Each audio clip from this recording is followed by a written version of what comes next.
Hello, welcome back to my channel, and today we are going to look at how to sum or the sum function in Excel. So I will show you how to do the sum function and how to do the AutoSum function. So please subscribe. Yes, take the first 2 seconds and subscribe.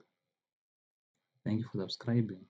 Let's dive in. So the first way to do the sum function is I want to do the sum function for the total marks.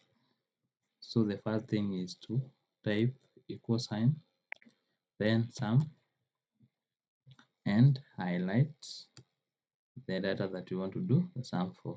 So for example, I want to do the first student total marks. So I just highlight the all the data set for the subject for that student and then press enter. And then to populate the other cells, I will make sure that I place the cell inside that cell. Make sure turn it on the bottom right until it turns a plus sign. Press left key.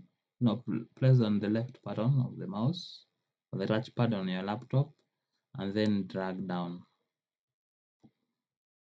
That's the first way to do the sum function in Excel. The next step, let's undo this one. The next step is to use the AutoSum function.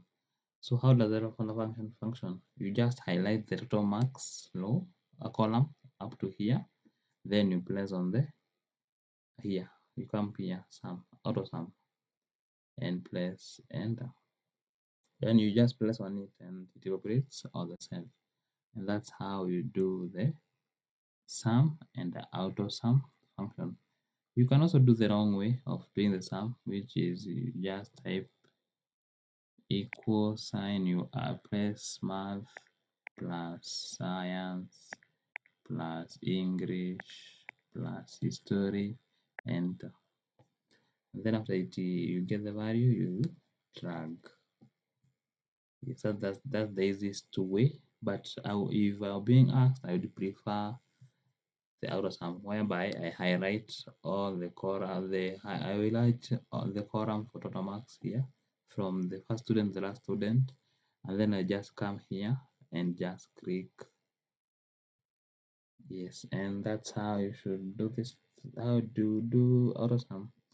Thank you for watching. Please subscribe. Thank you.